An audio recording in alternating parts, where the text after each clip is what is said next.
It's Mick at Night. It's such a delight. Hey everybody, it's Mick at Night. Filmed live in front of a studio audience. Well, roar everybody! What's up? It's the Outcasts. What's up, Frankie? what's going on, man? How are you? So, Dan the Man, this is AJ, my brother. Oh, nice to meet you, buddy. AJ, where does AJ come from? AJ comes from AJ. My real first name is super secret. Arthur. Oh, okay. Wow, you just put my business on Front Street. Appreciate that. Why? It's a good name. Now, you know there was a king named Arthur. Well, you should. Danny? Is it Danny? Dan. Dan's fine. Sorry, my apologies. I was also born on Elvis's birthday, so Nobody. No. You don't call my friend Danny and get away with it. You're going in the room. Doing some drinking. Oh yeah, for sure. So the man I jumped on right away, Mick. I'm gonna go grab my beer. Yes. And I'll be right back. Okay. Great conversations. It started. I'm gonna put him in a room until he gets back. AJ. Yes. Well, welcome to the show. Frankie, you call me whatever you want, man. It's all. I good. Forgot until you said that, and you were like, "Put my business on." Well, I'm like, I was thinking, like, you're Mick Manhattan, and I was like, well, I need a name, and I scrolling through the Rolodex, and I took it back to 2000 when I was using AOL Instant Messenger, and that was my name, Frankie Knuckles. And funny story is, I used to go on the AOL Instant Messenger with two of my friends I worked with, and one was Vinny Woodbridge and Louis Two Step, and we were affectionately referred to as Los Borrachos, the drunks. And we just got into all kinds of shenanigans, so I figured I'd dust it off. Dude, Frankie Knuckles was like the worst. He was the worst persona you ever had. He was, yeah. He was such a piece of shit. Frankie Knuckles was. RC3, what's up, buddy? Lions fought hard. Yes, they did. So they did, and when Dan comes back, so I do not pick on Dan. No, I'm not. Again. I loved how knowledgeable he is of football, and I was driving home. It was about a 2.5 hour drive home, and I'm listening to him talk about football. And you know me, I'm a sports nerd. Yeah. So I was like, oh man, me and this guy, we could do a full like Skip Bayless first take. I knew the Lions were going to lose. You can't trust Jared Goff at all. The guy makes one good play and 5 bad plays. But I also agree with you, and that was a good call. I knew Kansas City was going to beat the Ravens.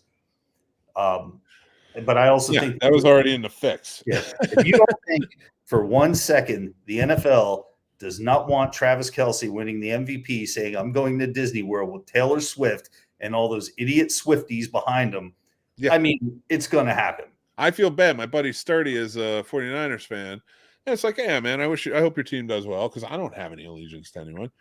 It's the Giants, and they weren't going in after the first. Well, then I'll take umbrage with you, where you're sitting there going, yeah, I saw the Giants win a Super Bowl.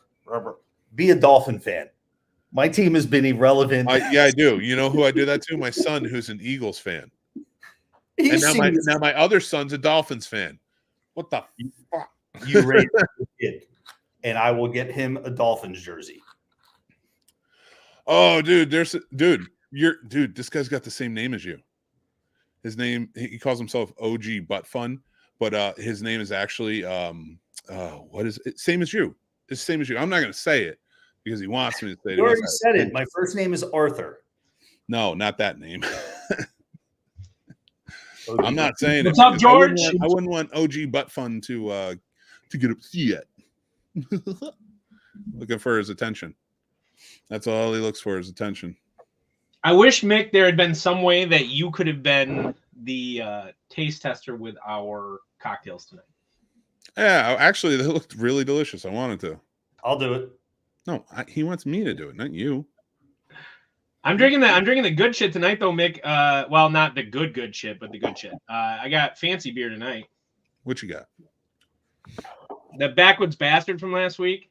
Very nice. What's your percentage on that? 10.7. I have fancy beer as well. No, you don't. You never drink. That's a step up. I'm a redneck from Virginia. That's what I drink. And you live in a city, and I live in the mountains. You do. You live far. Yes, I do. That's by design. Like when you asked me to help you move, he's like, when did I ask you to help me move? I didn't even tell you I moved. No, when you moved to Stevens City, Dan, I don't know if you're familiar with Virginia. No. We don't want too much info. Yeah. So basically, I won't say the towns. He's like, if you want to come help me move, we'll hang out. And then I Google It's Maps. the same distance from Lansing to Grand Rapids. Oh, I'm doing that tomorrow morning for that Tim's Land party. An hour and 35 Yeah, minutes. but we don't. You guys are. I was never so happy you caught COVID in your life because I was like, I do not want to help him move tomorrow. I'm not gonna lie, Nick. I'm of the age, and I've been of this age for 10 years. When somebody tells me they're gonna move, I ask them specifically, how much is a moving crew? And depending on what they say, I write them a check. I'm with your brother, man. I would be like, that's why when he says this, I'm like, that's what we did. Hey, you guys are still young, though. I mean, Dan, I understand you're 40. Yeah, you're like 46. Calm down. 45, asshole. But I've been like this since I was 30. The last time I moved, and I said this would be the last time ever. I moved all of my stuff with my wife to our first house by myself. Oh, yeah. And it was a record heat wave in Michigan. So it was 72 degrees. More like 109. It was 109. And I moved it everything all by myself, including, for whatever reason, I put all of my books. I thought it was brilliant to do this, and I have no idea why. I put all my books in one giant, extra large moving box, and then tried to carry it by myself to the U-Haul. And I did, but I was swearing the whole time and just being pissed at myself for not hiring movers. So when we moved from that house to this house, I just wrote a check. We did that before we moved from our first house when I lived by this guy. And we were moving out this way. Before we moved to where I am now in the town, he said. I'm trying not to give too much information, but at the same time, it's like, so I had to pick up a refrigerator and bring it up the stairs by myself because I was too fucking stubborn to wait for Casey to come and help me. Oh my God. And after that, I'm pretty sure that's why I have a cane now. But my wife still to this day was like, you're never moving anything again. I was like, I don't think I can lift anything again. But he can attest. There was a time. Oh, yeah. Well, I mowed when I first got my house here. I was Mr. Like, I'm going to mow the grass and edge the grass. Oh, yeah. 2 summers, I was like, screw that. I'm paying somebody. Go do it. Dude, when we moved into our first house, I was like, I'm going to be the guy who uses a manual lawnmower on his lawn because it's healthier. Fuck that. Yeah. Oh, man. And of course, because I'm so stubborn, the first time I mow it, I go out there. 3 hours, something like that. And I'm like, no, I loved it. I loved every second of it. Second time I go out there, I loved every second of it. Next time, bought a riding lawnmower. Because we had a double lot in the city, and it was big. It was really big. It just took me hours.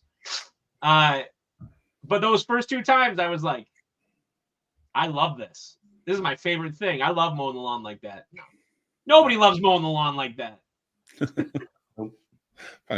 I'll never get rid of a riding lawnmower ever.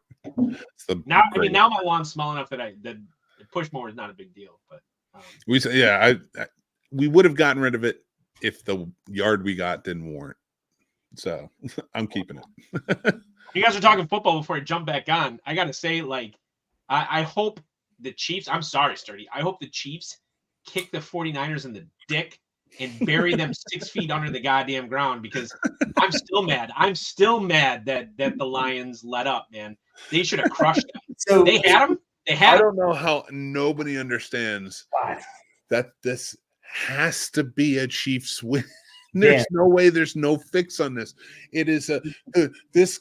Oh my god. I'm not a conspiracy theorist either. This is not a Joe Rogan type of situation. You're smelling Bro Jogan right now. You're smelling Bro Jogan. So Bro Dan, Jogan. I was telling Nick, I watched your previous show on the way home today, and I love you, man, because we're sports guys. I am a super sports nerd. Mick will tell you, when I was a kid, like kids collect comic books, I collected Sports Illustrated. And I got to take umbrage with one thing you said, where you said defenses aren't judged by stats. I understand you played outside linebacker. I played cornerback. Defenses are absolutely judged by stats. Absolutely judged by stats. And yeah, sacks. I get good, baby. I'm guessing you're a Lions fan. You're from Michigan. I haven't missed a game since 1990. I love Dan Campbell. I'm a Dolphins fan. I wish we never got rid of Dan. Oh, Campbell. You guys were – I can't believe – why did they not – when he was interim coach, why did they not sign him? I don't know. Because our owner at the time was an idiot. But for you to think that you could trust Jared Goff when it counts, he makes one good play, 5 bad plays. Listen, there's a reason why we're chanting Jared Goff in Michigan. Every sports team, Jared Goff. We're going to build a statue to that son of a bitch. I was never a Matthew Stafford fan. Do you think? Nope. I'm sorry. What? So this is the frustrating thing about Matthew Stafford, that everything. Don't talk shit about Drew Bledsoe. Makes it outside of Michigan. Against teams with winning records, Matthew Stafford was like 3-50 or something like that. Dan, he played for the Lions. He had a linebacker sitting on him every game. They surrounded him with talent all the time, Frankie. Man, I tell you, I haven't missed a game since 90. The guy is one of the most overrated quarterbacks I've ever seen. And all he did when he went to the Lions, when they got rid of Jared Goff, or when he went to the Rams, is he went and won a Super Bowl. I think Jared Goff would have won the Super Bowl with them the next year. He was there and he lost. But they made it to the playoffs. They were in the playoffs. Like Jared Goff. Here's where I'm with you on. If people put pressure on him, he's real mediocre. But the Lions don't have to worry about it. They have the best offensive line in football. Extra downs. I'm not sure what that means. Because he's saying women with Down syndrome. Because he's a troll and he's a scumbag. Oh, I love him. So, Jesus Christ. And I don't discount the Lions' defense is amazing. That's what I mean by so statistically they're best against the run this season, but that's why their defense is a misnomer. Do you don't think that monster of a defense called the San Francisco 49ers is not going to make Pat Mahomes' life miserable? No, they looked real mediocre against the Lions until the second half. I don't think their defense looked that good in the second half. It's not like they put pressure on Jared Goff or anything like that. The best team didn't win last Sunday. The best team didn't win last Sunday. I think the Lions lost, which is different. Absolutely. And then again, I'll take umbrage. Sorry, Mick. We're talking sports. Mick said Ben's played about the show before. Outside of one, I know what I'm talking about, but horrific, you guys are better at it. Outside of one horrific, terrible game, and I'll say he played a terrible game, Brock Purdy, against the Ravens. Yep. Was he not in the running for MVP of the league? He was, but he's got over 4,000 yards and over 30 touchdowns. I thought he should. I would have given him the MVP before. And I said multiple times on the show that I'm not a Lamar fan, but the Lions made him look pretty damn pedestrian. Like, I don't think the Niners are that good. I think that all season long, to a certain extent, they've won them they had to. The difference is this: the Chiefs, and this is what I thought about the Lions. The Lions only played a half a game. They didn't play 2 halves. They only played 1 half. I don't think the Niners are a tough team. Okay, well, you could also say that the Ravens played 0 halves. Yeah, the Ravens play well. That's the other part. Is like I think I said this on the show. I think that the Ravens are pretenders. Like Lamar is the greatest choke artist that's ever played quarterback. He's not a good quarterback. No, he's probably one of the best athletes in the NFL, and I'll never take that away from him. But as far as being a quarterback, the guy is not in my top 10. So I would not even close. Yep. When you have other quarterbacks with the same skill set that can also pass the way they do. Look at Patrick Mahomes. Look at Josh Allen. I always call him Jared Allen. NFC North bias. I'm still having like PTSD from about Jared Allen. First of all, there's Pat Mahomes and there's everybody else. That's just how you word it. He is the greatest quarterback in the NFL. And sorry, Mick, but I'm going to be going on this guy's podcast left and right because you know me, I love sports.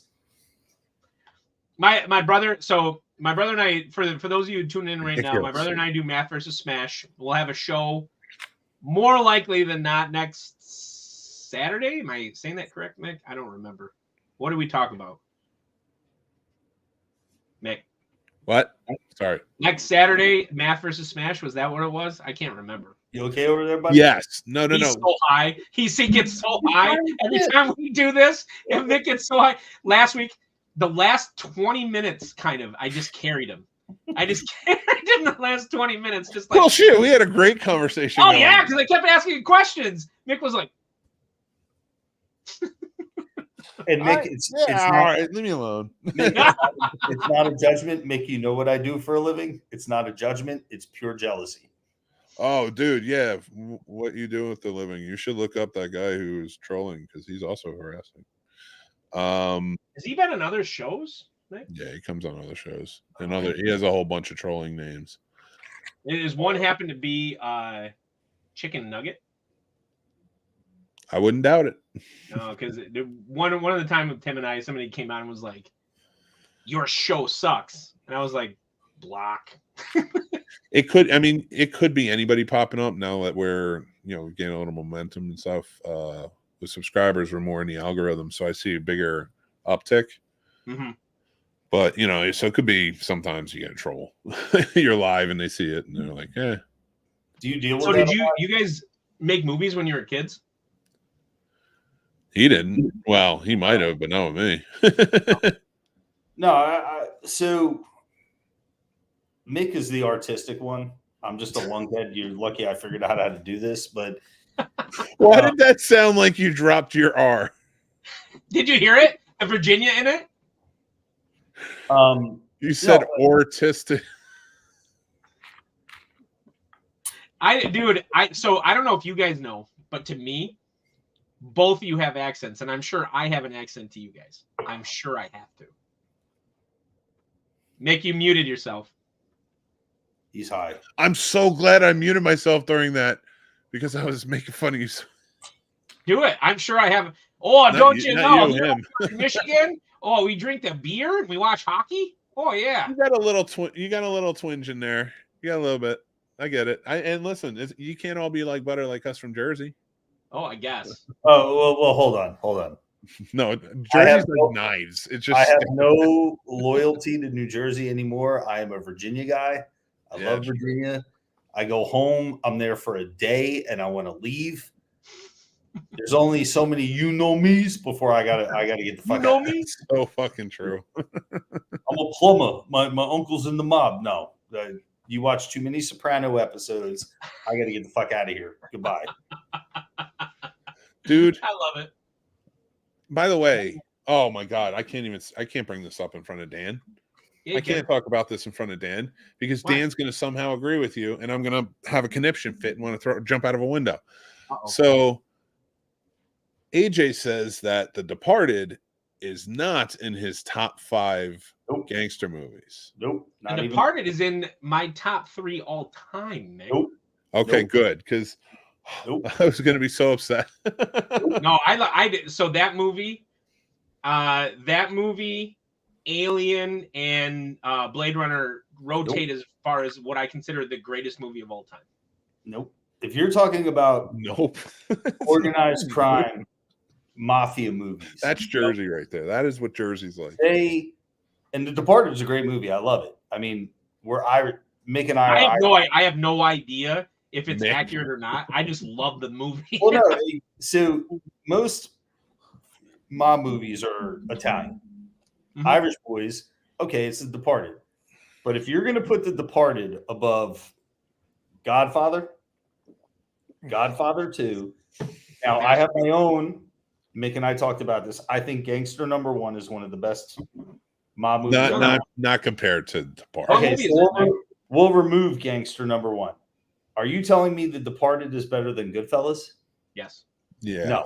No. I'm sorry. Yes, I didn't like. And don't get me wrong, I love Goodfellas. Goodfellas. So here's the other part. Like, and Mick and I have talked about it in this show before, Frankie. Like, I have a system. And basically, you think about it like my top tier. I have 33 movies that I put that are perfect. Goodfellas is a perfect movie.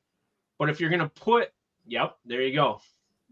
If you're gonna put the Godfather or Goodfellas or anything like that against The Departed, and you're going to try to make me pick between movies that I think are perfect, I think The Departed is more perfect than Goodfellas is perfect. I think they're both perfect movies. I agree with them. I think The Departed fixes things that Goodfellas had in it that didn't get wrong, but were maybe like flaws to it, I think. Kieran. I love both movies. I love both movies so much. I love them so much. Like I just stopped. So I tried to when we started this stuff back in, I guess, at this point, Frankie, back in 2020, when a lot of I'd go on a show and people would be like trying to quibble about what I consider perfect films, something like that. I don't bother to compare like those two movies anymore. I'm just like, no, they're both perfect. Like I'll be honest. Like that's a great idea. Like so I like for different reasons. How would you compare The Departed against The Godfather Part 2? The greatest. So my issue with The Godfather Part 2, in large part, is there are slings of that movie that are not essential to the plot. Now, it's still great. I love Godfather 2. I love the movie. But it's why Godfather 1 is better than Godfather Part 2. Is because it's more concise. It's better shot. It's a better film. There was more thought, and it was better led. And I swear to God, that's because of the producing.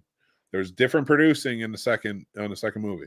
Maybe. I don't know. Mick can tell you more. Like, I just, from what I've The Godfather is the perfect film. It is the absolute. If the Miyagi line is 75%, The Godfather is the absolute pinnacle of perfect in film. Like 100. Like just like The Departed. Story is 100. Just like Blade Runner. Cinematography, sound, music. He's so disappointed in us right now.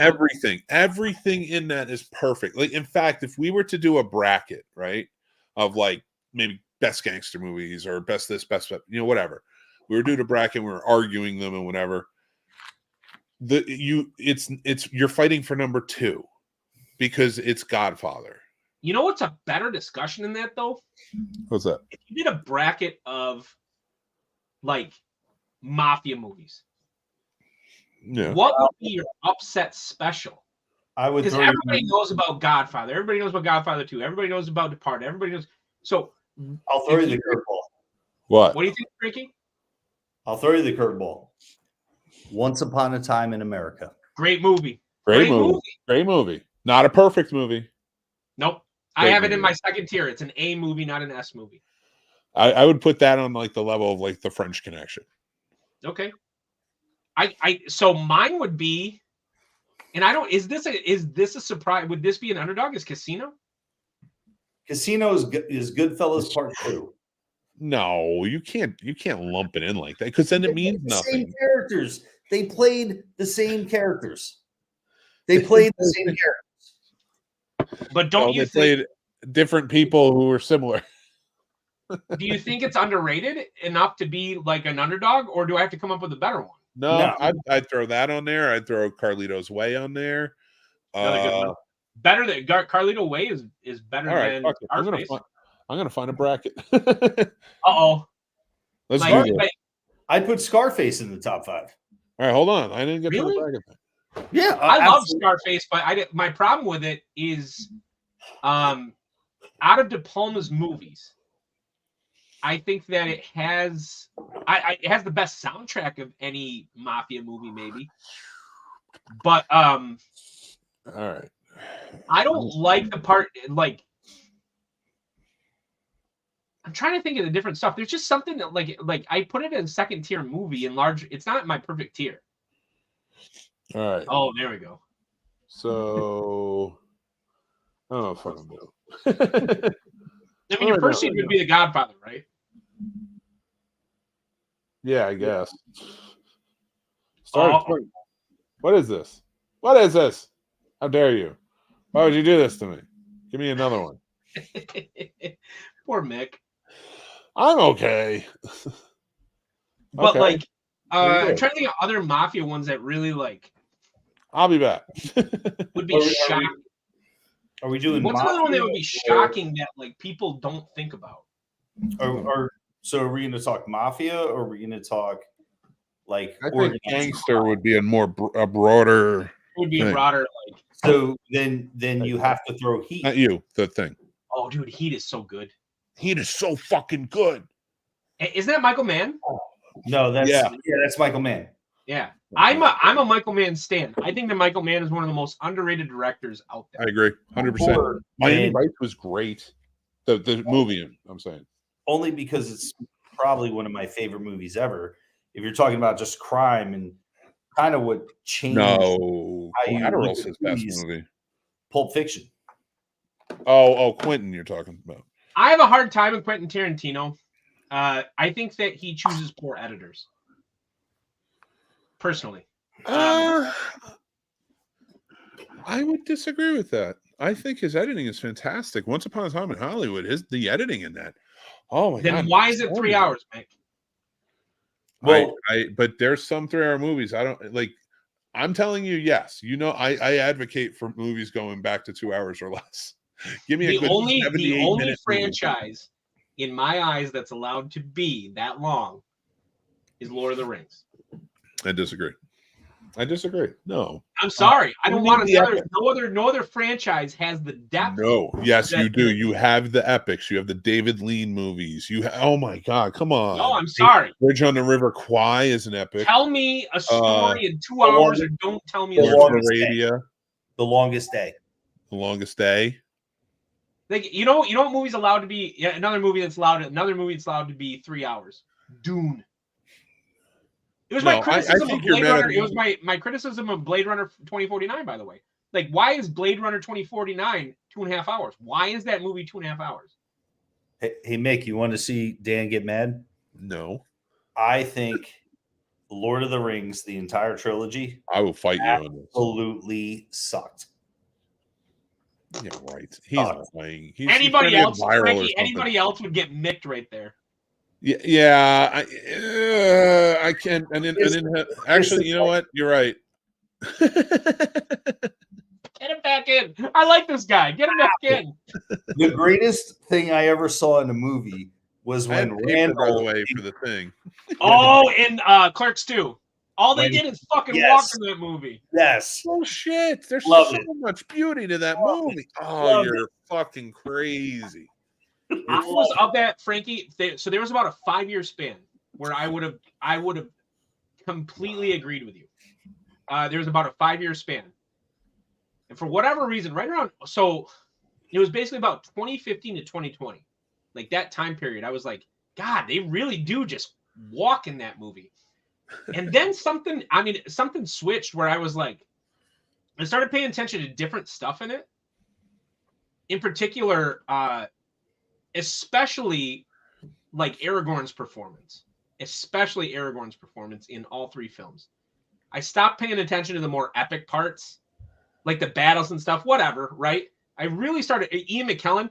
So Ian McKellen turns in a performance in those 3 movies where he probably should have been nominated for Best Actor for all 3. I mean, I know everybody did it in Return of the King just because, but he probably should have gotten the nod in all 3 films. That dude. They don't do that because they're a crock of shit. Yeah, I mean, it's just political, right? But like, there was a time where I would agree with you, Frankie. But I don't know, man. Here's the thing about Lord of the Rings and why I don't mind that it's 3 hours.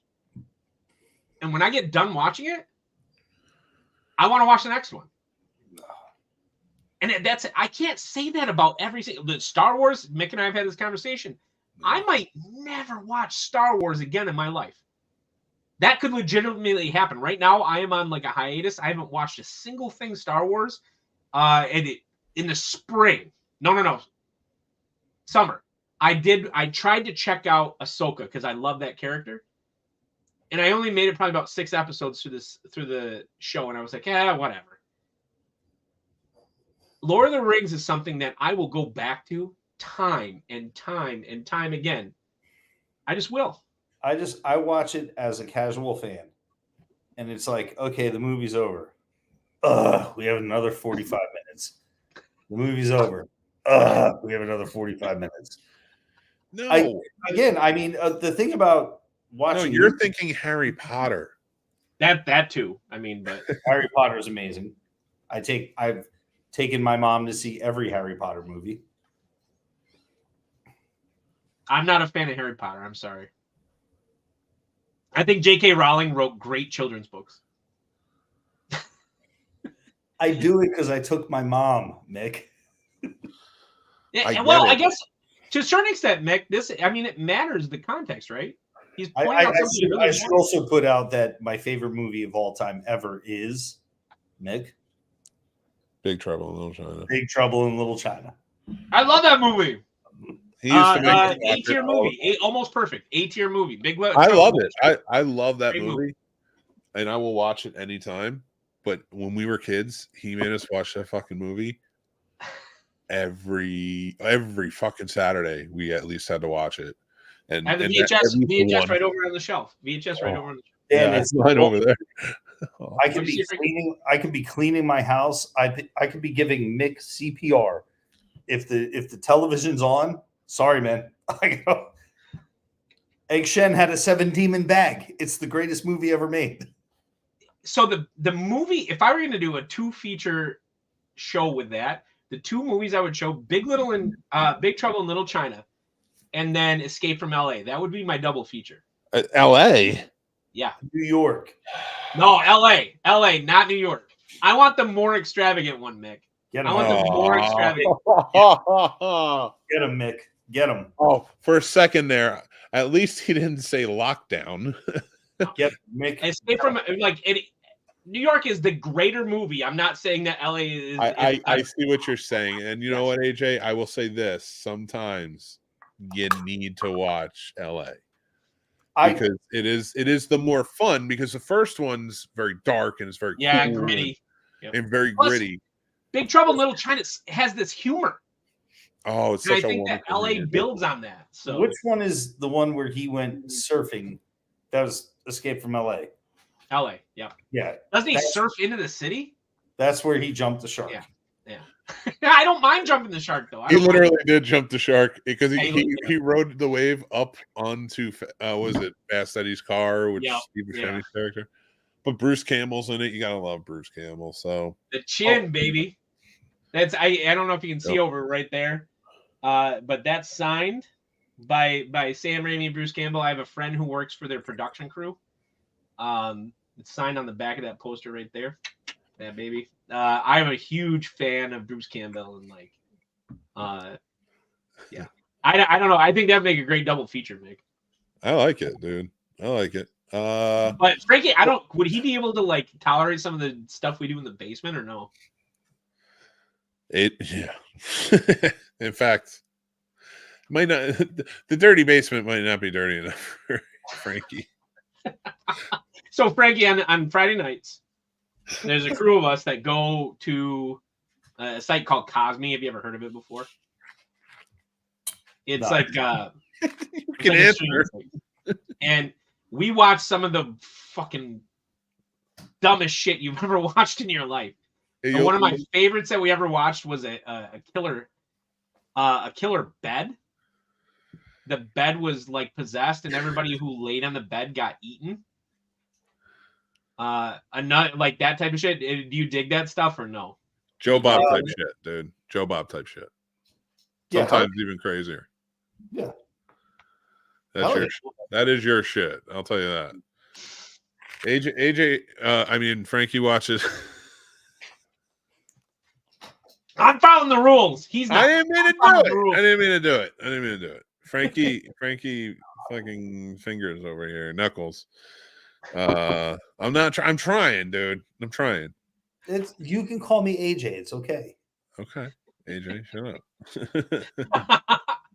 I tried to convince Tim to come on. Oh my god, if it was the four of us. Oh my god, I thought you guys were gonna come on, and I was gonna do like a brotherly challenge. I think he and Dr. Forbes were pretty sauced by the time he got on the show. So that's fair. We love you, Timmy. I don't know if he's watching. He's probably not even watching. Yeah, I did. But yeah, he's my brother, Frankie. The math on the show. Yeah, Dolph Lundgren looking guy with the 8-pack abs. Yeah, Dolph Lundgren. He does have Dolph Lundgren type features. Well, I watched your show from last week. He weighs all of 160 pounds. So he's the guy with the blonde flat top that you. I'm telling you, I literally watched the show on the way home. Did you say he's a blonde flat top? Oh yeah. No, he was. You were Rocky. He was Dolph Lundgren. No, that's my cousin. So my brother is the guy that's on the show with me. He has the glasses. I mean, I have glasses too. He's stoic though. I mean, he's stoic, but like we were talking about my cousin Jared, who he's about 6'2", maybe about 210. I'd say he's Dolph. I was Rocky and he was Dolph Lundgren back in the day. Well, maybe that's what he meant. You know what? I think Tim looks like fucking Christopher Reeves. Except skinny. I mean, my brother, like, he's very, very yoga focused. So he, like, once I get back, once I get back from this shoulder injury, and I'm doing really well with the rehab, I'm hiring a personal trainer. It's a powerlifting personal trainer that said that they can add 50 pounds of muscle to my frame. Nice. That's awesome. I'm gonna try to get like, what's that? What did you do to your shoulder? Oh, that's a story. I call it Adventures of an Asshole. I was at a bachelor party, and when I was in high school, I could throw an 80-mile-an-hour fastball. So a lot of them were like goading me and shit.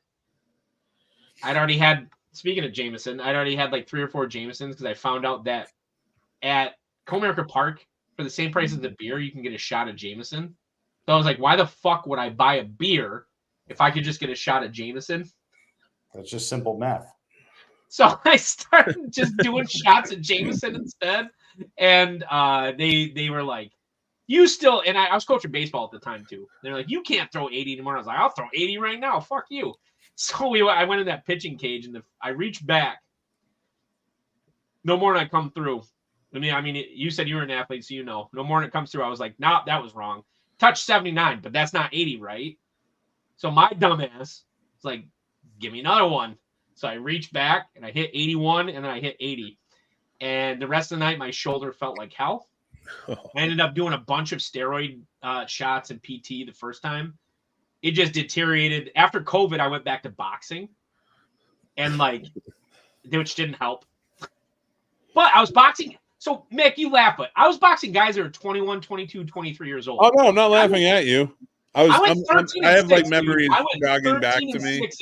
Against guys in their 20s. I feel like that's no. Your story is just inspiring, like memories. So you tore your labrum. Yeah, nice, Frankie. I did a 12 to 6 labrum tear. 17 anchors. I have 6. I have 6 anchors. And yeah, wow, holy shit, same deal. Left for you though. Yeah, mine's my right side. So right now I'm doing PT. Yep, 17 anchors. They took my bicep, put it up under here. Same thing. I have the scar right here. Right here. You will never, ever, some advice, you will never be able to put that weight up. Your shoulder will give out. No shit. Yep, because I went back to the gym, and I used to be able to dumbbells 50s. Yep. I could do 10 right here. That's it, 10. It never gets better. That's disappointing. That's my favorite lift. Seated military press, I used to do 85-pound dumbbells, 3 sets of 10. Enjoy 10. That's disappointing news. Now, but that motivates me. That's motivating me right now. That's motivating me right now. You'll be fine. I don't He like went to Polk High. We weren't exactly. We were more our sports. Like we played sports in high school, but we were more. What do we do, AJ? I played football. Well, no, like we mostly spent time like playing pool and darts for money. I can get nasty on the pool table. Do you hustle people? Yeah, you know who plays pool now? Nasty? My daughter. She good? She's good. Is she as good as I was? You weren't as good as I was, but I was way better than you. Get out of here. You're insane. You couldn't be me on your best day. Let's go 100 to 100, ball to ball. Hey, calm down, Fast Eddie. All right? There's a new kid Fast on Eddie. You're the old man now. Also a great movie. Hustler and the Color Money. I say let's go ball to ball. I'm not allowed out past 8 p.m. Nick, you should just select my stuff every time you stream, man. Just push it out on my network. Oh shit! I'm sorry. You're fine. No, I just went through like now that I have producer powers, like I have used them. Like, Tim and I were on Matt versus Match the other day, and I saw he didn't select stuff, so I just started grabbing the stuff and selecting it as we were streaming. He was like, "Why do we suddenly have 12 people?" I was like, "I doubled the people you selected because he only usually selects your channel. That's it." And I was like, "No, I'm selecting all this stuff. I'm putting it everywhere." Yeah, that's why I'll usually, after I know Tim makes it, I'll go in and I'll fix it. I'll just put like the things up. He's awesome though. He takes that seriously, and I love it. No, he does a much better job. You know me. If I had to pre-produce stuff, nothing would happen. It's got to be live for me, and like live, I think I do a pretty damn good job. But if it's pre-produced, I would never. I'd be like, nah, I don't want to do that. Like. He gets off on this stuff, man. He sets up all those clips and like all that. Like, I just want to be in the moment. Yeah, but we've recorded like when we would talk about when McCarthyism, things like that. Yeah, I just don't think I do as good of a job. No, I think you did great. It was conversational. In fact, I think it was more conversational because we weren't like live trying to talk to people. You know. Oh, I love live, man. It's like jazz, right? Like it is. It's so much fun. I want to be in the moment. It's like athleticism, Frankie. You could probably attach to that. Like it's the difference between watching and playing. Like I feel like being live is like playing the thing. You're playing it, but when you pre-record and plan and have everything out, it's more like watching something, and you just don't have the same power, strength, whatever it is, man. Like I just love this. Like I feed off live too. Like when I record stuff, I don't feel the same energy. I don't feel the same. I felt the same way. So like when we did the recording with the original Jennifer from Back to the Future, Claudia, yeah, we did that recording with Claudia, and I was like, I was there, but I didn't think I was as like charismatic as I normally am, in large part because it was like, oh, this is pre-recorded. You were also like, it was like somebody else's show too. Like, yeah. And I would never try to like. Jason's got his own thing. He hasn't been on Outcasts in a while, man. Has he been busy? I know. I want him on. I got Jason. Let's go. Are you watching? You know where it is. Go get the link. Do you think I should try to do Sturdy show tomorrow if I'm hammered? Yeah, dude. Come on. Oh, I'm not going to be there tomorrow. You got to do it. We're going to be drinking from noon till 9. Yeah, no. What's your show about? Which show? Star Trek 5 versus Rogue One. Yeah, that one's a winner for me. A clear winner.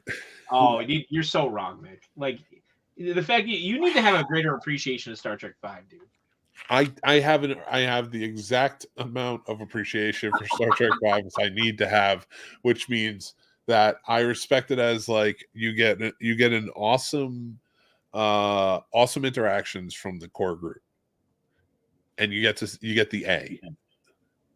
So It's not better that's than it. That's the end of that's my list. It's not better than Rogue One.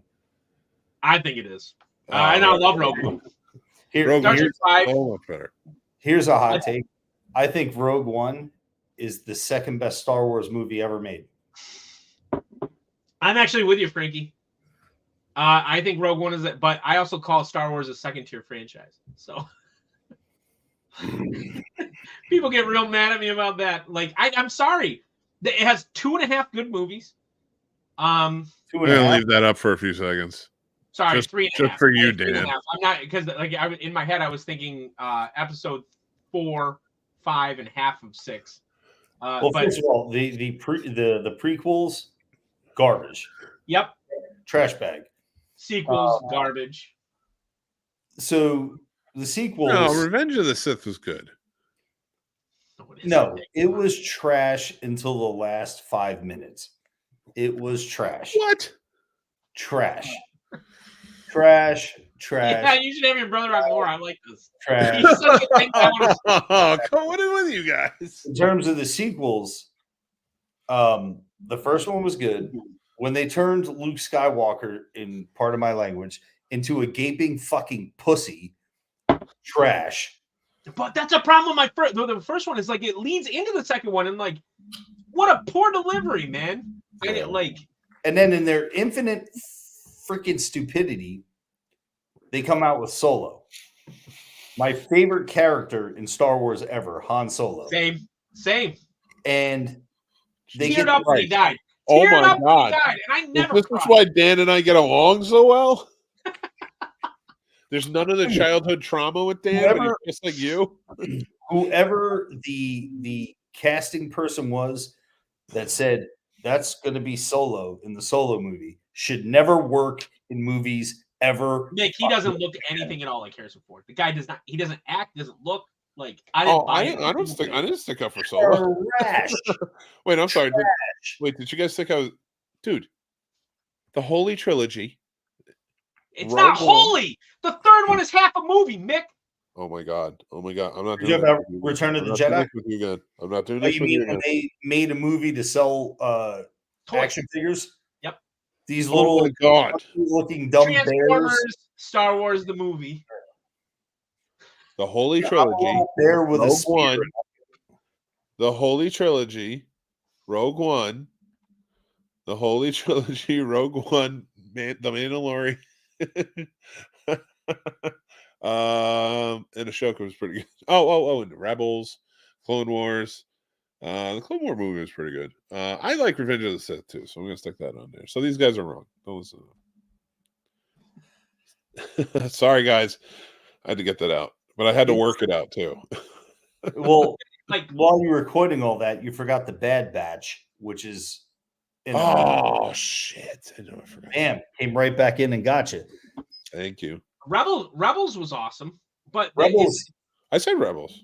Amazing. No, that's what I'm saying. Like but it's not a movie. Like what makes it a second tier franchise is there's more bad than good, and even if you go back to extended universe stuff from the 80s and 90s, it's still more bad than good. Like, I'm sorry, like. You don't get to make some of the stuff they make and have me at least. And whatever. I'm not a gatekeeper. Anybody can love it. When people are like, I love X, Y, and Z. Okay, great. Lovely. I think, you know what? Do. I think if I'm going to judge it in that sense, my second tier would be franchises that I no longer need to see when it first comes out. Okay. Well, the problem with Star Wars is when Disney got involved and they ignored canon. You know, they said they didn't have any. They didn't have any material to go on. So you had a story to go on. Yeah. And they introduced Kylo Ren. That's a non-factor. If you introduced Jaden and Jada and Anakin Solo, you had your stories. And now Disney is apparently coming out with a new show with Rey Skywalker, who's going to find the new Jedi. I don't mind Rey. I liked her character, but I just didn't like the story that she was stuck I in. liked her setup. And I like Daisy Ridley. She's a good actor. Yeah, Daisy Ridley's fine, but they didn't deliver. They did, Mick. The critics are right in terms of one thing. They did turn her into a Mary Sue, which is disappointing. Like, in the other thing to a certain extent, that second movie ruined any kind of like movement they had. They turned Skywalker into a fucking clown. Into a whiny baby clown. And here's another. I'm not defending any of those movies. They weren't on my list. What's his name? Finn? Not Finn. Finn. Yeah. I like John Boyega too. I wish they didn't do him wrong. Like I liked turned him into a complete fucking whiny baby. Yes, but that's not his fault. Like that first Finn, that first one, I feel like that could have went in a really good direction had they fucking not changed everything. But the other part that we're ignoring, Mick, beyond the 9 movies, okay, or 11 if you prefer, beyond the 11 movies, the strongest thing that Star Wars has ever done beyond that is Knights of the Old Republic 1 and 2. Like, and it's not even close, right? Like, as far as sheer audience numbers, it was one of the best. Both games were best-selling Xbox games in the mid-2000s at a time where you didn't have any other strong Star Wars stories.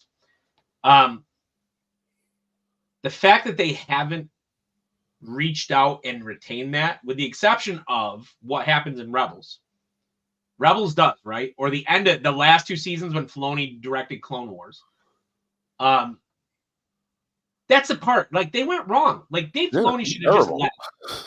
I would not. Yeah, I will never stick up for those 3 movies.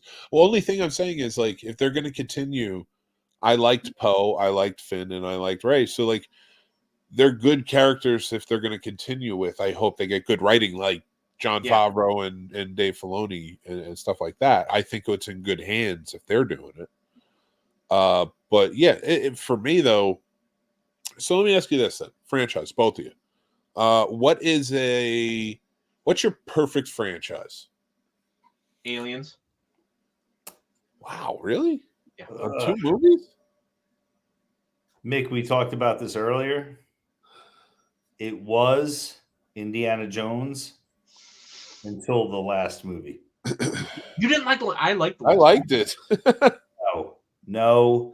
And I think I'm a Crystal Skull apologist. So I want to see a debate on this one. The last 2, and here's why: real combat. So when I was growing up, Mick was a couple of years behind me. You were either a Star Wars guy or you were Indiana Jones. Yeah, and I was an Indiana Jones guy.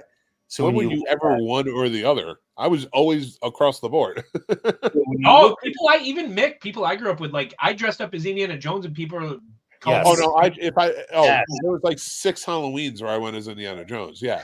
So with Indiana Jones, Raiders of the Lost Ark, Temple of Doom, Last Crusade, there's always a historical component on it. That's the trilogy. Yeah. First of all, if you put Shia LaBeouf in any movie, fuck you. It sucks. Kingdom of the Crystal Skull, garbage. And then the Dial of Destiny. I'm sorry, I grew up on it. Maybe I'm partial because I don't want to see an 85-year-old Harrison Ford pretending he can clap. You know what handles that really well? I don't mean to sidestep, Frankie. The best version of that happens in Picard. Yeah. Season 1 of Picard, all of these soldiers surround Picard, and he whips out a rapier. No, they throw him a rapier. Am I right, Mick? They throw him a rapier. They throw him a rapier, and they say, "Oh, you're Picard. You're gonna like." And he kind of like brandishes it for a second, and he looks at all these young guys, and he looks at the rapier, and he fucking tosses it to the side, and he's like, okay, whatever. Like, because he's old. Yep. But in the new one, Indy does that a little bit. When he's in the warehouse and they're chasing him, he has like something, and he looks at them. And he's like, I can't fucking do this, and he just kind of bails. Like 80-year-old Indiana Jones cannot run around and jump on the top of fucking trucks. It just can't happen. Yeah. So what I 80-year-old that day, dude. Yes, you can. Adrenaline, a little fortitude, and fucking know-how, and you can do anything. And Indiana Jones knows how. Nick, we went from the Ark of the Covenant to yes, AJ. Here, you're right. You're right. To time travel. The Ark, time travel. Yeah, AJ, you're right. We went from no. In fact, we went from. First of all, are you crazy? All right, rant time. Here we go. Oh, here we go. Listen, AJ, I really appreciate what you're saying right now, but you're wrong. Because the fact of the matter is, we went from the Ark of the Covenant, where the ghosts of Moses or whatever come out and melt the faces of Nazis, and then they have to pack it up and put it away because it's too powerful, right into rolling into the stones that were in India, and they had to bring those, and Kali Ma ripping out hearts, the whole 9 yards, the things glowed, they burned people, blah, blah, blah. No, I'm on a rant. So here we go. No, you have to listen to this or you're getting nicked. Here we go. And then you get to the next one where what do? They find the Holy Grail, and his father comes back to life because he drinks the water of Jesus or whatever. Okay. Then we have the next one where his son comes in and he's jumping on stuff and he's 60 years old. Okay, whatever. We can believe that. And we can also believe in interdimensional alien beings that live in the Aztec and everything's fine. But we cannot fathom the idea of time travel. I can't fathom the idea. If I'm Mick, unless it's a DeLorean, is that the problem? If I'm 80 years old and I'm cracking a telephone booth, they had those. If I'm 80 years old and I'm cracking a whip and slinging over things, then by God, I'm the greatest man that ever lived. He's 80. Leave it alone. Jack Palance at 85 years old got down on the ground and did a one-arm push-ups. You shut your face. Jack Palance is a stud. Why can't Indy be a stud, you maniac? Because he's a retired professor. It ruined my childhood. Yeah, well, you're going to be a retired professor one day. Right, and when I'm 80 years old, guess what I'm not going to be doing? Fighting Nazis and friggin'... I want to fight. What a way to go down. Can I go down fighting Nazis? Can that happen? My brother, everybody, the guy who goes, I don't want to be fighting Nazis. Dude, everybody should want to fight. It was not a good movie. It wasn't good. No, so this is the difference. Is like, and we talk about this sometimes. It's not above the Miyagi line for me. I think that Crystal Skull is below the Miyagi line. The newer one is slightly above the Miyagi line. Every other Indiana Jones movie is way above. You talk about, you say the Miyagi line. I love Karate Kid. Love Karate Kid Part 1. Love Karate Kid Part 2. If you think I'm believing that Mr. Miyagi, his old ass is roundhouse kicking people in the Cobra Kai dojo. He was our age, AJ. He was our age. What the Miyagi line is, Frankie, that hurt your feelings. We wanted to have. You didn't know. We wanted to have an average because, like, in my opinion, when people start comparing things, so you're a baseball fan, right?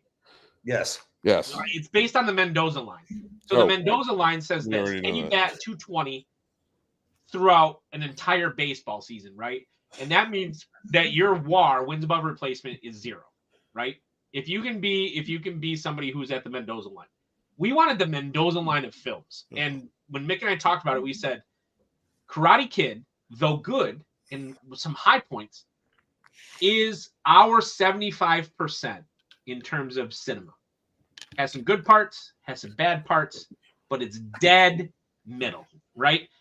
There are a lot of movies that are worse than that. There are a lot of movies that are better than that. It's a dead middle of the line. I absolutely agree. And wait, what did you say? Karate Kid is our Mendoza. Okay, Karate Kid. Yeah, Karate Kid, 75%. Yeah. That I agree with. I wasn't sure if you switched gears on the movie. It's not even 10:30 yet. Karate Kid is middle. I've seen you worse than Layla way earlier. Karate Kid is middle. Let's spill this. No, not middle. Average. Middle. So 75%. There are movies that are like 10%, right? Like there's a lot, like the line below them. But what we call the Mendoza line or the Miyagi line is basically like this movie is solid. It's not necessarily good. Yeah, that scene definitely not bad. That scene with Pat Morita when he's talking about his wife and his child is Oscar worthy. Oscar worthy. And then you have Daniel crane kicking Johnny about the greatest out of his mind and winning because that's not legal. Even though it's an illegal how about kick. the greatest soundtrack song for a movie ever? You're the best around? Yes. Yes. Of course. What did you think it was going to be? I love it, but I have to disagree. AJ's top two songs on his playlist are going to be Fortunate Son, and then it's going to be that whatever he just said. What was that one? You're the best around. You're the best around, and then after that, it's Real American. Like hop for that, no matter what, Frankie. I am a real American. No, he'll sue me. How dare you besmirch Karate Kid? Oh God, we didn't even talk about it. No, we just said it. Like, no, it's a 75%. I invited him on. I invited him on because he wanted to talk about Vince McMahon. Oh. And that was the greatest segue, and then I ruined it. Yeah, greatest segue. Talk about Vince McMahon because I don't know a whole lot about what's going on right now. I've tuned out of wrestling for about like 4 or 5 years. So all right, wait. Go ahead, AJ. Plus, it lets me get another beer. I'm a super wrestling nerd. I've been a wrestling fan since probably 1985. Talk about the allegations and stuff, and I don't want you to listen to that. Like we were talking earlier, Mick and I talked on the phone, and I guess the only thing I would say as it pertains to that is, are you surprised? I'm not. But... Yeah. Sorry, I didn't hear anything you just said. I muted because my wife was walking through and she's a sexual assault survivor, and so I just didn't want her to hear any of the bad stuff. I'm not surprised at all, but I also, and Mick and I have talked about this. Anybody who's supremely wealthy, I have 0% trust for. I don't know. I don't care who it is. You could tell me, who do you think is the best behaved? Like Tom Hanks. There we go. Like Tom Hanks, right? If tomorrow in the headlines it was Tom Hanks sex trafficked 14-year-old girls, I'd be like, yeah, that tracks. Like, that's how little trust I have in anybody who has wealth. Anyone. You know what? I heard the craziest Peter Weller story on TikTok. Peter Weller? I guess he was in a movie with Corey Haim when they were kids, and well, not when they were kids, but when he was real little. Like RoboCop time, right? Yeah. Not even before that. I think it was like 83 or 84.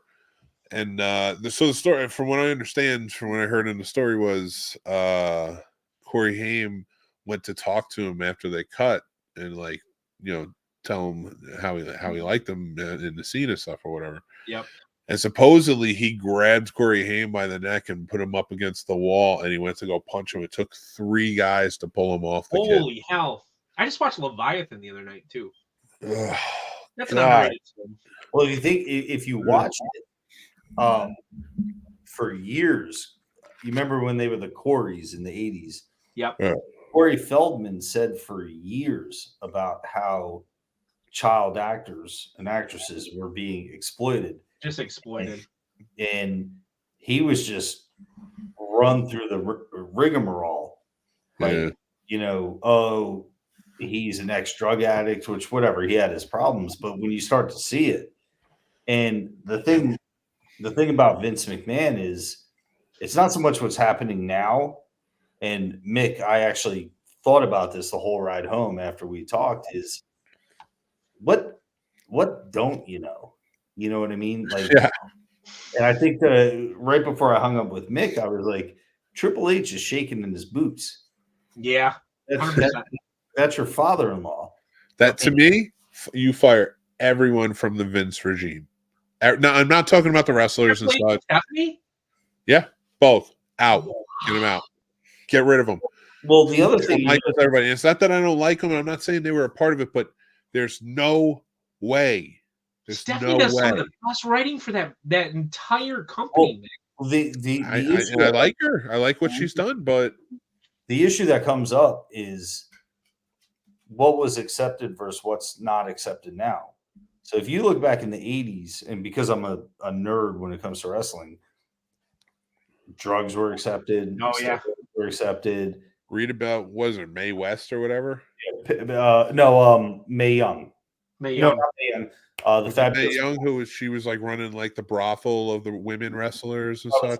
The Fabulous Moolah. Fabulous Moolah. You start to look at like what was accepted. And so like Mick and I had talked, and it's like, you might not have known it was that bad, but you knew something. You knew it was bad. So when you talk about a talent like, say, Triple H or say The Rock, yeah, you knew Vince was stepping out on his old lady.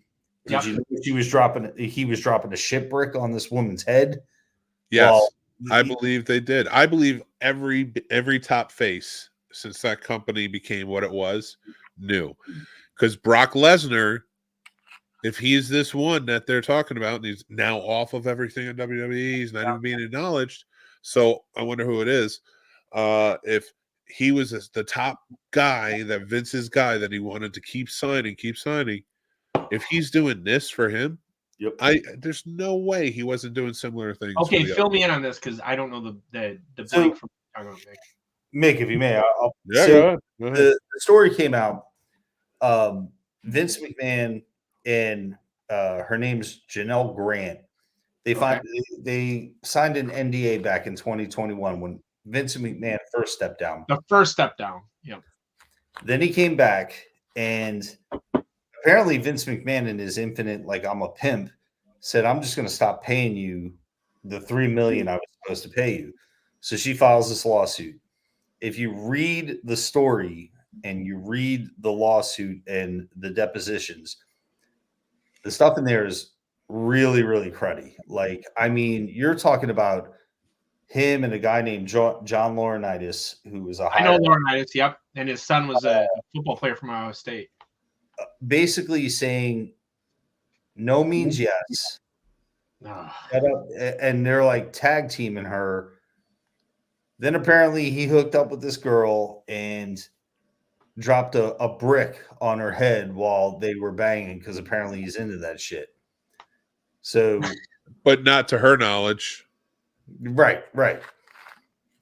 Jesus, so, he's into humiliation, it seems. Yeah. He's a sadist. The best way that tracks. Yeah. And so now what it comes in is the first time he stepped down, his daughter Stephanie stepped up, took the realm. He came back in, she rolled. Yeah. She was like, I'm out. Now there's stories on Twitter for the truth and transparency. Don't know. This is just what I'm reading off Twitter. She dimed him out to the Wall Street Journal. Oh. Now it comes out exactly how dirty it was. Yep. He resigns. Now you understand he doesn't own WWE anymore. TKO owns it. Now you got Brock Lesnar involved, and now once you cast that net wide, is who else knew? Did Triple H know? Did HBK know? And that's the thing. Even if you didn't, like, since the 90s, I've heard these things. No. You know, and it's like, and like to a point where it's like, yeah, oh shit, this might be real. Like, this is crazy. And so, like, none of this is a surprise to me. It's disgusting. And to me, how do you send out text messages to like 30 people in the company and stuff about this woman and trying to pass her around and do all these things? People are going to hear things. People are going to, like, even if they're afraid, there's something's going to come out. It's hubris. Like, the guy probably thought he was untouchable. Well, you also have to understand in that industry, and I'm not excusing. I want to be No. on record to say I'm not excusing it. Is when you're a talent and your sole way of feeding your family is this one guy, what would you do?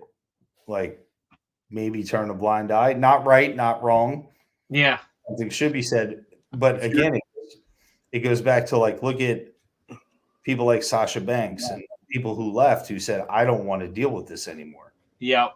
But when you're a wrestler and you're running roads and you're doing, 360 days a year, Yep. and this guy's putting food on your table, then yeah, you keep your mouth shut. I know what you're saying. Yeah, and like it's fear. No, but what I'm saying is I understand it. I'm not talking about the wrestlers. I'm talking about the regime, the company. You get rid of the WWE, like who was there. Well, like Mick, what we had talked about is I don't think it's uniquely weird that The Rock was put on the board of TKO. Of course, he's likable. They teamed with think they're slowly going to start that coming over. Nick Khan definitely going to go, and I think honestly, I think Triple H is going to go because. So, would they bring somebody like The Rock in, or would they bring somebody outside? Somebody like, man, honestly, a guy that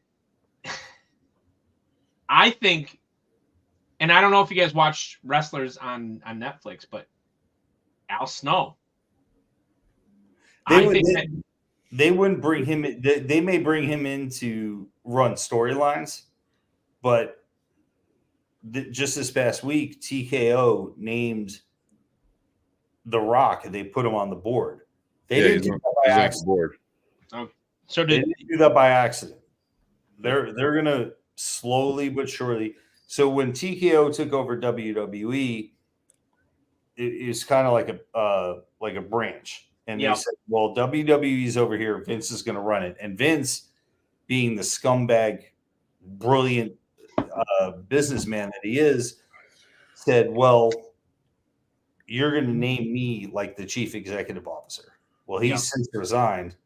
I think they're slowly going to slide The Rock over with his ex-wife, 7-pound production, and they're going to take over. You think that'll be good for the business or bad? I think it'll be good. I think The Rock will be, with that money that they're already putting into it. Listen, there's one thing I will say, like, I don't love how it seems The Rock operates on some things that when I read things or see things. Yeah. But I think he will. I think if he's coming in, having been a wrestler, having been from that lineage, he will take care of it. That will be a safe and sound business. I think that will. There's no way I will never believe The Rock to screw over wrestlers that are working under him, like or he's teaching or mentoring. You wouldn't want somebody else from. I'm trying to think of other names from back then that I don't know. I feel like WWE is something that you got to have somebody who knows the entire industry. Maybe The Rock does. I don't know enough. If you wanted to be good again, you have to get guys that had to leave because they were kind of forced out because for whatever reason. Would you want something doing well elsewhere? Jarrett or Jericho or Snow?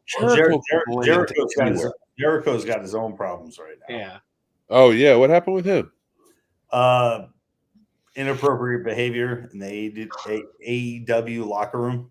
Jesus. Really? No, but I had heard that was like a false report too. I don't know. I can't claim one way or the other, but I did hear, not from like him or anything like that. Like I heard like that was a false report, and usually from sources that I like. I have no idea. I know what you're talking about, Frankie, but I don't know if it's true or not. What I would say is probably HBK is going to stay. They're going to keep him down in NXT because he's doing a monster job down there. Yep. I don't think he needs to go too. I think he does too, because he was the main guy back in the 90s, and there's it's very hard to say what's going to happen. I mean, you got to get rid of the regime. I don't care if they're mentors or not. Like when that reporter asked, "What are you doing to keep your employees safe?" and he's like, "Everything." Everything. Like, okay, well, that means that everybody who knew that stuff has to be wiped out. Yeah. So, what about Mick Foley? Isn't he still part of the board? I don't know. No, he's been removed. Okay. I didn't know if he was still like writing and stuff like that or not. I don't think so.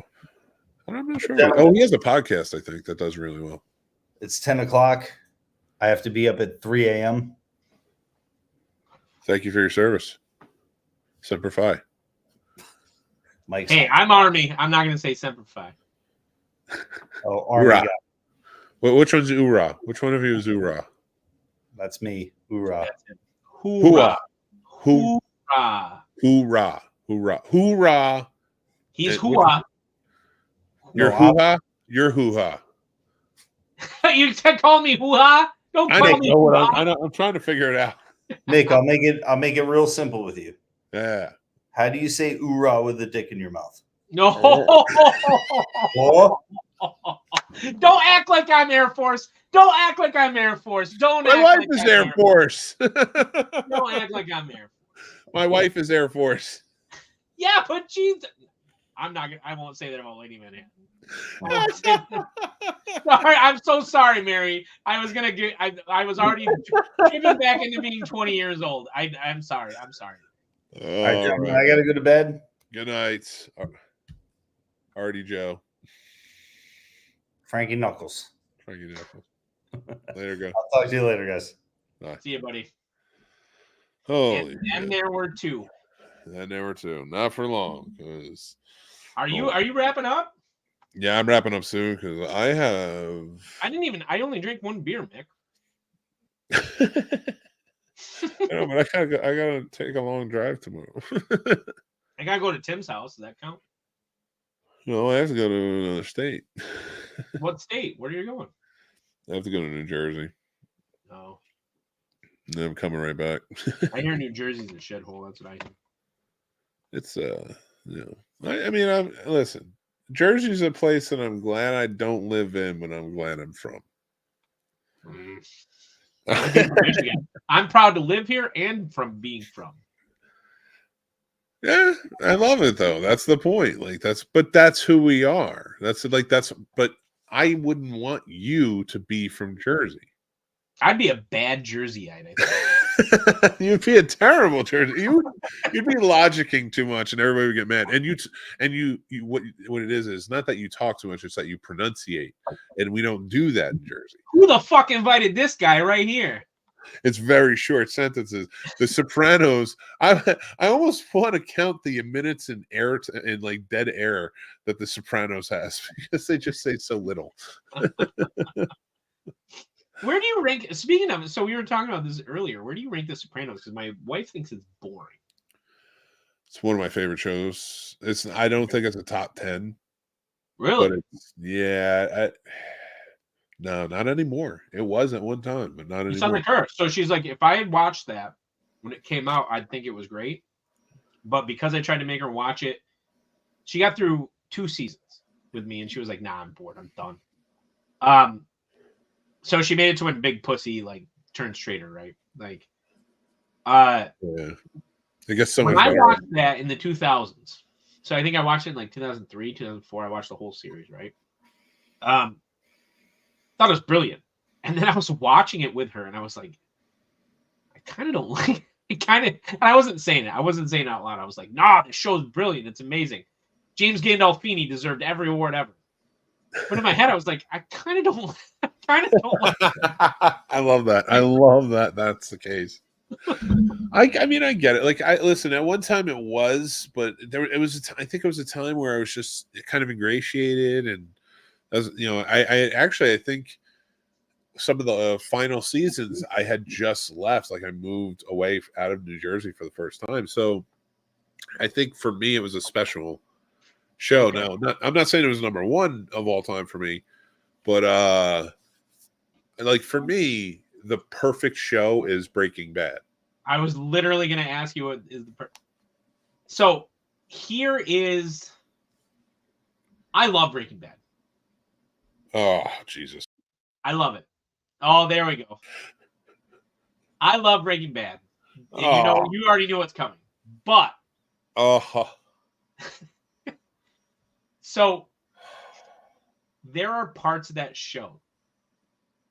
For instance, like Skylar's turn when she just walks into the pool. Or like other parts where I'm just like, why? And I would love to sit down with the head writers and just kind of pick their brain about it. As somebody that's a student of writing, like I love that show. I loved it when it went on. In the moment, I would have called it the greatest television show ever made. I've rewatched it 3 times. I 100% know and understands Skylar's walk into the pool. That nervous breakdown where you are at a point where it's not that you want to kill yourself. It's that you just don't mind if you would die right now. And you're just because it's so much of a nervousness. So what you do is like, because I understood because I've had a nervous breakdown, and I will tell you, I wish I had a pool to walk into, but because it's that level of this thing could cool me off and comfort me, but it could also kill me, and I'm okay with either of those at this moment. I don't know. I 100%. So some of the episodes are brilliant. Oh, brilliant, right? Like. The other thing, every single one. Like, I have a problem when Walt doesn't just let Jesse get killed when he runs those drug dealers over. Make it like at that moment in the series. Now later on in the series, it makes more sense, but when it happens, when Walt is that desperate, I was like, why? I understand 100%. I understand 100%. He won't let him die. He can't let him die because the whole time the reason. Oh my God! You're right. No. Hold on. Masterpiece. Just let that dude die. No, he can't let him die because if he lets him die, he loses the one thing he has complete control and power over. Good. Yes. He should let him die so that way he's free. Jesse's free. And he can build an empire. But he can't because he's down and out now. And so like for him, it's I'm gonna fucking like everything's falling around him. So like I can't lose the one thing I have control over. It will be out there. He'll know. So I wonder, it's sadistic. It's so sociopathic. What would I call a perfect? Oh, not psychopathic. I'm sorry, psychopathic. I don't know what my perfect television series is. And you know how much I love Futurama.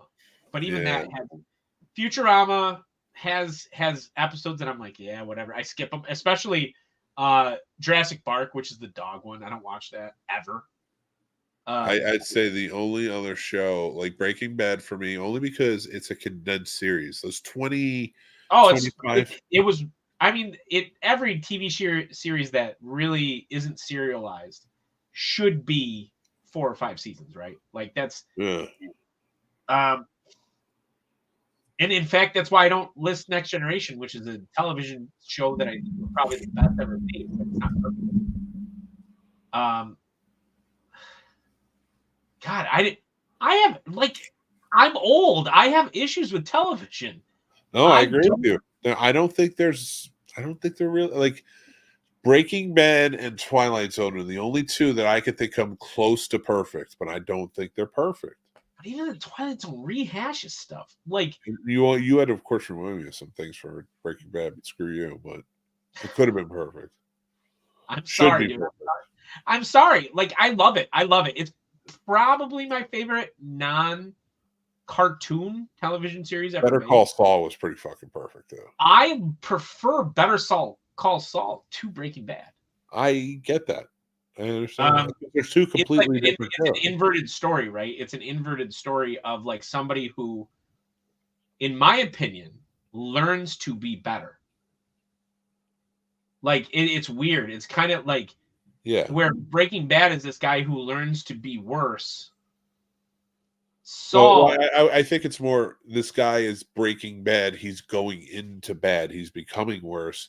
Whereas with Jimmy into Saul is this guy desperately wants to be good. He's already bad. He wants to be good. And he comes all the way full circle to both of them, where it's just like in the end it kills you, or you get they end up. It's a line from Breaking Bad. Actually, I liked it, and that's the thing is like Jimmy realizes he liked being bad, and Walt realizes he liked being bad. Yeah. Like that recognition, that line is so good. Yeah, that's a fucking really good one. And why Saul makes you care more. I like by season 5 of Breaking Bad, I was like, can they just kill Walter White already? Like, he's such an asshole, right? Whereas the last season, was it season 4 or 5 of Saul? It was one of the two. But that's what I love about Breaking Bad. The protagonist is Walt in the beginning, and Jesse's a sidekick, and through it, Walt becomes the ultimate bad guy, and Jesse becomes the Ronin, sort of, and he takes on the protagonist. That's a good label for him. What TV show? Like, Buffy is incomplete. Angel is definitely incomplete. You know what's a perfect television series? Only because every single episode is great. What? Golden Girls. Oh yeah, it's hard to argue. Oh wow. Maybe others would argue Matlock. You know what? I would not argue. The only other one I would argue for, along with Golden Girls, is Cheers. I haven't seen enough. I can't even count. Oh, dude, Cheers was an anomaly. My grandpa towed Norm's van when he got a drunk driving in Michigan. He and I had to take it back to Chicago together. Oh, that's awesome! Isn't that so weird? My grandpa and I drove Norm's van back to Chicago with his, like, we didn't want to take it with the tow truck, so we put it on a flatbed behind his pickup. Dan, I don't think you understand why you are officially the real life Ted Lasso. Oh my God. So George Wendt, the wonderful George Wendt, who played Norm in Cheers, he is the uncle of Jason Sudeikis. And the connections keep coming. Oh my God. You keep pulling that in. I'm telling you, Dan. I'm telling you. I believe it. My wife says I'm Roy Kent. I'm your Coach Beard. I got the beard and everything. My wife says I'm Roy Kent. So you're the what? Roy Kent. I think you're nah. You're Lasso. My brother is Ted Lasso. Ted Lasso. No, you can't be Roy Kent. You're the guy who inspires Roy Kent. That's who you are. Roy Kent's one of your students. I have no idea. My brother is watch the show. Watch the show. I can't because do it. Watch it. I'm telling you, please, Dan. And it's just an experiment. Okay. You said you do anything for the Scene Snobs, right? I'm going to ask a big favor right now. Oh no. Can we please? I will make time. I'll do whatever, and we'll do it on your time, whenever you want. We can take as long as you want. Do a Ted Lasso rewatch together.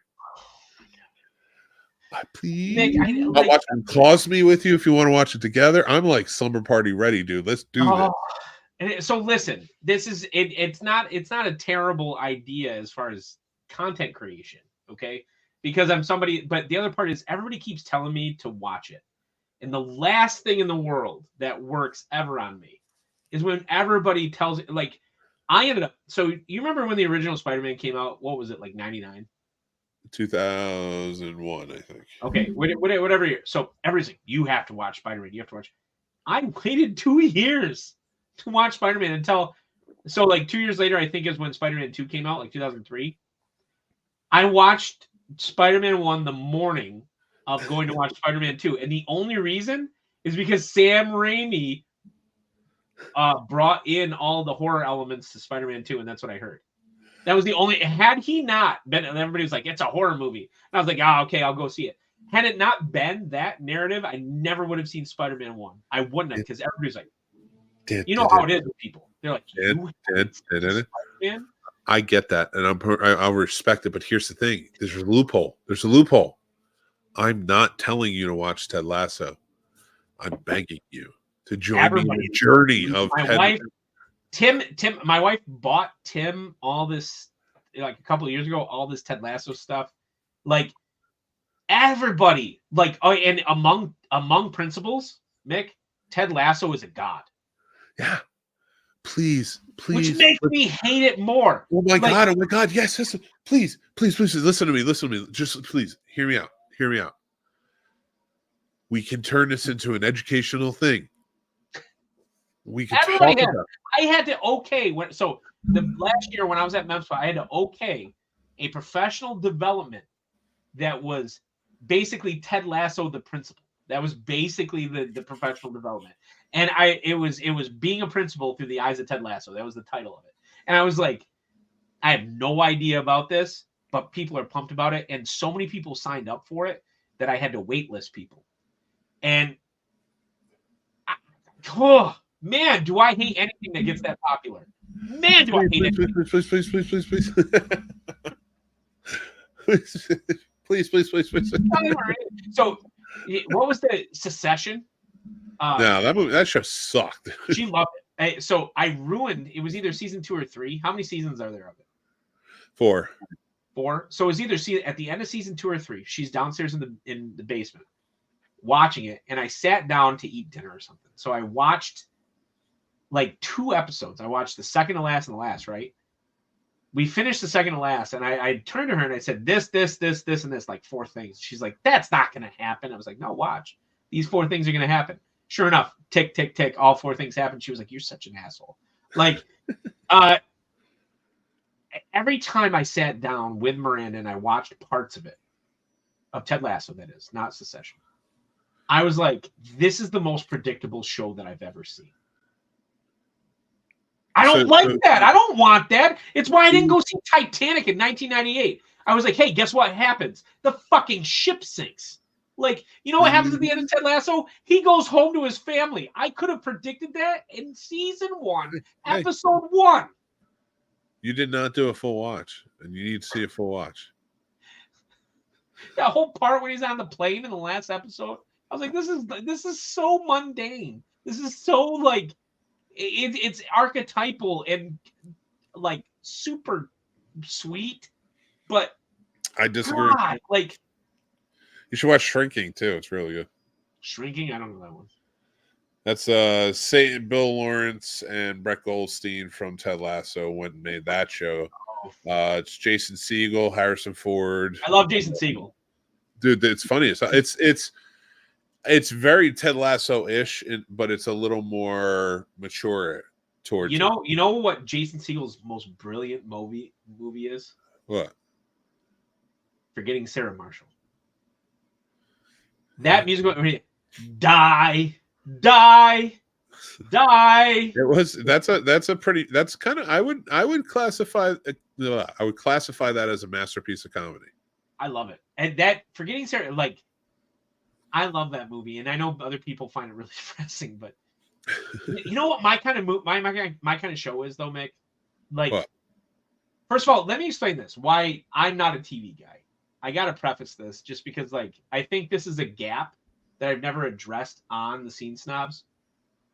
I'm not a TV guy because I'm not a commercial guy. Ooh. Even in high school, I refused. I didn't want. So, as far as what you call classic TV shows, I never, ever watched them unless I had the DVDs. I'm dead serious. The only TV show that I finished while I was like younger than probably 21 was The Wonder Years. That was it. And it was just because I was so young that I just was obsessed with it. But every other show, the only thing I ever watched was Beavis and Butthead and The Simpsons in the 90s. That's pretty much it. That and sports. I watched Beavis and Butthead, The Simpsons, and sports. So I had to catch up in the 2000s on pretty much everything. But in the 2000s, I could buy the DVDs or the VHSs, right? No commercials. Yeah, that's true. So that's why I think I'm so behind. I guess that's what I would call it. I feel like behind people in terms of TV shows. But the other side, when it comes to a TV show, I'm trying to remember the name of it, but it's what's it? It's Ricky Gervais, his show he did for Apple. Apple. Pretty sure it was on Apple. Well, he did Life After Death on Netflix. He did Derek on Netflix. He did. It's the one where his wife died and he's Life After Death. Oh, that was on Netflix. I thought it was on Apple. I'm sorry. No, you're good.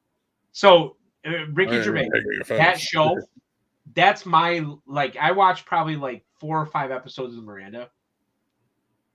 That's my sense of humor. I laughed my ass off at that show. And she's like, "You're kind of fucked up." And I was like, "Yeah, I guess a little." But I like that show.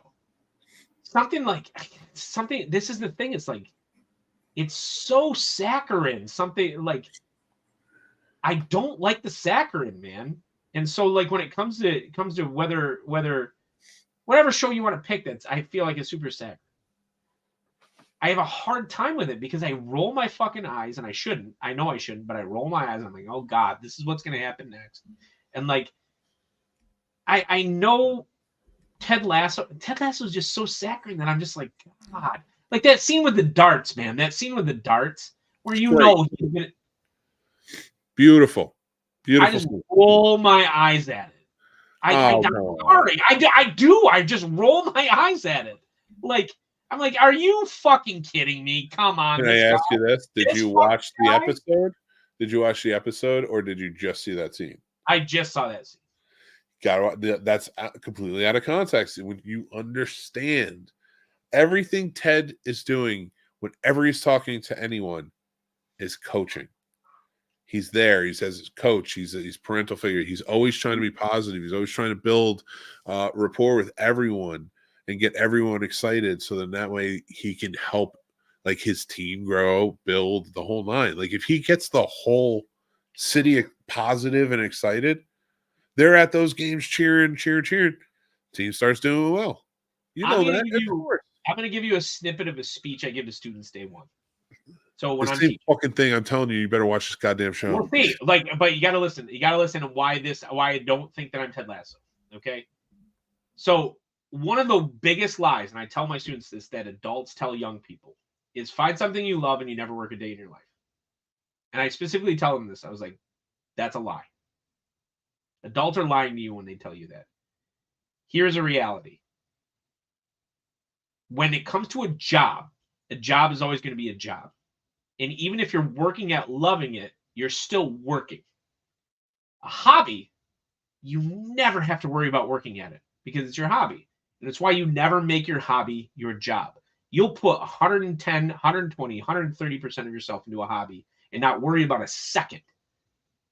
But when it becomes a job, you will worry about those seconds eventually, and it will ruin your hobby. So when it comes to a career, I advise students, and I gave this speech to 8th graders this week.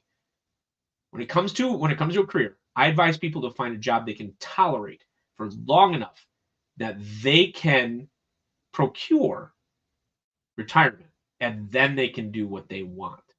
And that's why that's the thing. It's that's me as a coach. When I'm coaching football players, I'm whipping them up into a frenzy, but I'm also telling them, look, you're going to play 16 snaps. I can get the best out of you for 16 snaps, but you're not better than 16 snaps. There are people that are better than you for longer. I'm going to rotate you in for 16 snaps. You're going to give me everything you have for those. And that's why that's my counterpart to Ted Lasso is I will tell people straight up, here's your cap. And you need it. It's because I don't believe in dishonesty. From what I've seen, Ted Lasso is a dishonest person to people. What do you mean? So the snippets that I've seen, snippets, they land everything, by the way. And I think I know what you mean, but I want to ask what you mean. So when he is looking at people and saying, like, here's your ceiling, whatever, he never mentions a floor. And I'm sorry, like, there are people who have a higher floor than other people. It's just a truth. What are you talking about? So ceilings are here, right? Like achievements. Floors are how far you can fall. Yeah. And too often people are like, reach for the stars. And they never bother to mention people's floors. I'm somebody that can fall far. I can fall really fucking far. I have to pay attention to my floor. I don't worry as much about my ceiling. My ceiling's pretty high too, but my floor is really low. So I spend my life daily ensuring that my floor doesn't bottom out. And that's what I go about doing. My floor can fall low. And in large part, it's genetics, background, whatever you want to say. My floor can fall low. I never hear a lot of these people talk about floors. All they do is talk about breaking through ceilings. And some people, like me, for instance, need to hear you need to maintain to ensure that your floor is higher than other people's floor. And so you take somebody that's a bench player. I'll take somebody that's a bench player on defense. I'll take a defensive end, right? You can all come up on my floor if you're cool. What's that?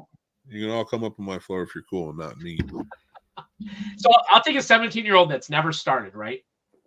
Yeah. So his floor is real low. And I'll coach him up on that floor instead of focusing on his ceiling. Mm-hmm. And I will tell him specifically, you're going to play 10 snaps. But on those 10 snaps, I can't have you doing X, Y, and Z. So wait. So I'm just trying to understand. So like, if I can correlate it for a sec. So it's kind of like with each player, you're trying to find their floor and help them elevate that floor by design of who they are. Not go lower than their floor. It's not about elevating their floor. Not go lower. Okay. Yep. Okay. And that's the thing is, like, I don't think that find your bottom. It's where it comes together as a team. Okay, gotcha. So, like, yeah, that's what they do in Ted Lasso. They do not. That's so. Yes, that's such, no way. All I hear is he him gives talk them about, like, are achieving books your that he highest chooses. and, like, He chooses for him. He picks books out for them as gifts, and he wants them to read it because he wants each of them to learn a role from their personalities that he finds. Like Roy Kent gets A Wrinkle in Time by a little girl who wants to who needs to come into leadership, and he wants him. And it's a whole correlation. You have to watch the show and understand all of it, not snippets of it, and then get annoyed. You have to give it a chance. I guess that's why your own design of exceptionalism has to accept. Right here. You can't be exceptional by judging something that you don't know. Oh, you threw in that word. Because I worry about exceptional. No, you are an exceptional human being for sure. I know. I'm not. I look for exceptional human beings. I consider you an exceptional friend. No, I am below the Miyagi. That's the fuck out of here. Like, no, I'm below. No, I know where my floor is. I know. See, my floor is real low, Mick. Like, that's what. Like, so you know what I believe in is honesty. I'm all the way over here. See, Like, Dan's above. No, so I like honesty, and so I talk to students constantly about honesty. That's it. It bothers me. So, like, my parents growing up, and I mean, my mom, I love her to death, and I've talked about her before on the show. Love my mom. She raised me well. She was always like, you need to reach for the stars, etc. And she was super hopeful about all that stuff. I was never going to be president. I was never going to be CEO. And those are realities, right? And I think that people need to acknowledge to a certain extent, reality. And it's one thing to be supportive. It's another thing to be delusional. No, but here's the thing. Here's the thing. You could run for president. Oh, no. Right? No. People would shoot me in 2 seconds because I can't shut the fuck up. Listen. You could run for president. You could do that. Could you be president? No, because realistically, in this world, they won't let you. And you know, right? But the other side, though, is Mick, is that, like, I think it's important once students get to a specific age, especially like middle school, right? And I'm going to have this conversation next week with the 7th and 8th graders in my school. I have to do this leadership course with them because our socio-emotional teacher like can't reach our 7th and 8th graders, so to speak. Like, she struggles with them. So I'm stepping in, and I'm just going to do it for the rest of the year. I think that honesty is really important, and it's downplayed in lieu of romanticism. So I believe in looking at students and saying, like, reach for whatever height you want to, but I want a solidified plan where you can say these 5 things are potential outcomes for me. And I could realistically, given hard work, not luck, hard work, accomplish these 5 things. And having a plan for these 5 things is integral to success. And, like, I think that's where I like, I don't know, man. Every time when Miranda was watching, I watched him and he was like looking at these players. Like, I'd look at his teams and I'd be like, man, you guys should be really happy that you finished above 500. Great job. That's my mentality. It's like, you guys should be really happy you ended up above 500. Great work. Let's build on it. About Ted Lasso. That's you better believe that's a pattern. Like, he does not say that. There's no way he actually says that. Says what? You'd be happy about landing above 500? No. Ted Lasso? No. Well, everybody believes he's going to fail fucking miserably. It's amazing how that plays out. And he does. They get relegated in the first season. They lose. Then the second season, they build themselves back up to get to promotion. Yeah. And then the third season, you'll find out when we watch it. Oh my God, damn it, Nick. But do you feel that though? That, like, okay, you're a parent. Yes. And I love my mom to death, but, like, she looked at a boy whose dad was absent. My stepdad, to a certain extent, was adjacent or at odds with taking that role. Okay. For a lot of reasons. And when I was younger, I kind of like took issue with it. But as I got older, I understood it a lot more. And said, you can achieve whatever you want to achieve. As an adult now, I look back at it and I'm like, that is bullshit. Because I had specific, and I'm not saying I was held back. That's not what I'm saying. It's more like the conditionality of what I grew up with was going to be baggage no matter where I went. Yeah. So the virtue of growing gave me specific skills that very much so I was driven towards, I'm going to help people. Yeah. Right? Because you're Ted Lasso. Or somebody who wants to reach out to people who feel like me. And I felt like other people that should have helped me didn't, right? Yeah. I want to be the truth in terms of that, to help people face what is already inside of them truthfully instead of dishonestly. And it comes from students for years saying, I'm going to go to the, honestly, so University of Michigan, I don't know if you know this or not, but is extremely difficult to get into. Which one? The University of Michigan, hard to get into. Has like a 14% success rate. They accepted me. U of M did? Oh, I was like, what? So No. Hey, I had kids in Ithaca, which is like a podunk corn town. I'm telling you, I am going to bed. I'm going to bed very soon. In my head, I already knew they weren't going. Because I was like, you're not going. You don't have the grades. You don't have the money. You don't have the clout, right? And so I had to find ways to tell this student they weren't going there without telling them they weren't going there. Because I would never tell somebody they couldn't do something, but I would tell somebody they need to have. Good night to my children. Oh, be careful. Night, Snobbit. Good night, Good night. Hello. Hello. Night, Mary. Hi. Good night. I have to go see my beautiful wife. She's wearing the same sweatshirt as you. Wait, oh, back up. He's just throwing them out of the way. Where am I? Right there. Oh. Great for support, and thank you guys. Hey, and I got the one that's Kimball's Cookies colors. Yeah. Oh, I haven't had one of those in a while, though. those Listen, Frankenstein cookies are like, I've had dreams about those. When we get back. So good. All right, we'll wrap it up, Mick. Yeah, I'm sorry. I looked at my wife's butt, and I was like, I gotta go see her. Oh. We'll see you I love next you.